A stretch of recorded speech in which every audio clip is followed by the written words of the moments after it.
So I'm sitting in the grass here and we're looking at a wild parsnip plant. And this is me, Tamara. Hi. So let's get back to the parsnip plant. I wanted to say a few things about this.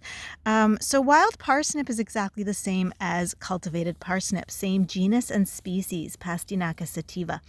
And so that means that down in here, under the ground, is an edible parsnip root.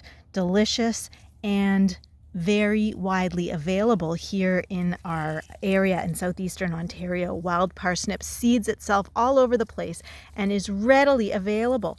So we have a good source of food here, but also wild parsnip comes with some cautions because if this plant gets broken and you touch the fresh juice of the broken plant and you're in the sun so that your skin with the juice on the plant is in the sun, you can get some pretty severe burning. The juice from the plant will make your skin pretty photosensitive, and so you have to be cautious about that and be careful not to break the plant.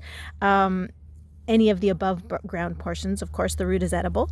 And then if you do break the plant and you get the juice of it on your skin, keep your skin, cover it, keep it out of the sun until you can get to washing it well, and wash it as quickly as possible. And don't touch anywhere else where it was touched. Like if it gets on your hand, don't touch anywhere else to avoid it spreading before you clean it off. But wild parsnip is good to recognize so that, first of all, you know what it is and you're going to treat it appropriately. You can touch it. You just can't break it and get the fresh juice of the plant on your skin in order to stay safe. And in order to recognize it, so let's see. It's a 2-year plant. It's a biennial. So this is its second year of growth because it's early spring. In the fall, you'll see the plants that are in their first year of growth that are really just tiny and just starting. See, there's one. They'll look more like this. When the plant is at this stage, it's good to harvest.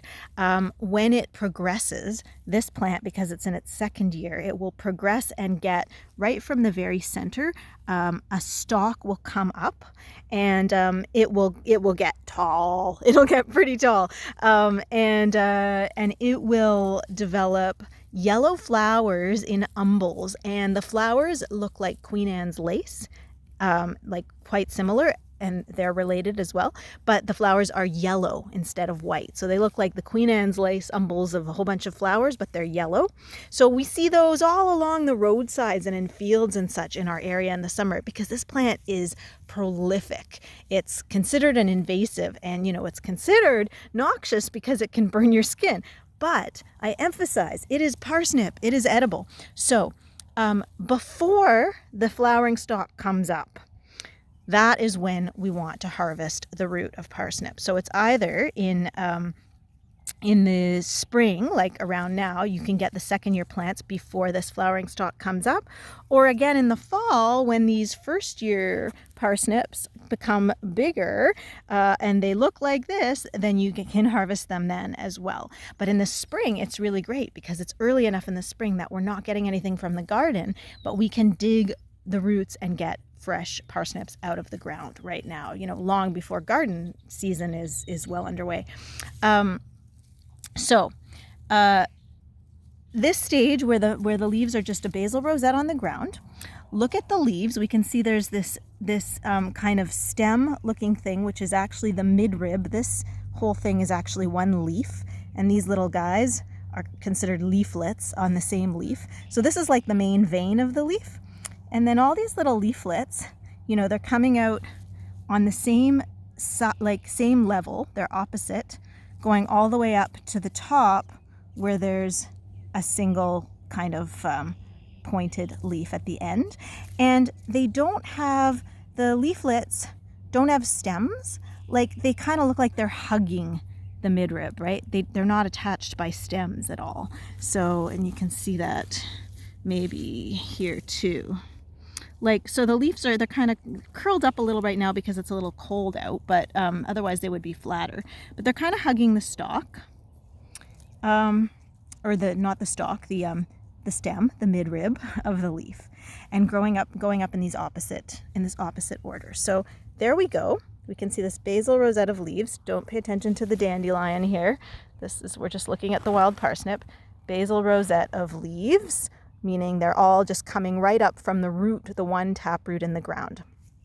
And then close to the base, it's a little bit more reddish purple. And on the underside of the leaves, they're a little bit lighter in color, slightly. And they have a little bit of texture, like a slight kind of velvety-ish texture, but not much. So this is wild parsnip. This is the season to harvest it. I recommend that you do, and make yourself some good parsnip soup or puree, or just roast them up with a little maple syrup or some onions, and enjoy. And remember to be cautious when you see this plant around. Don't break it, and if you see that it's just been mowed, freshly mowed, be careful that your skin doesn't touch any of the fresh juice on the plant. I hope that's helpful for you. Happy spring wild harvesting.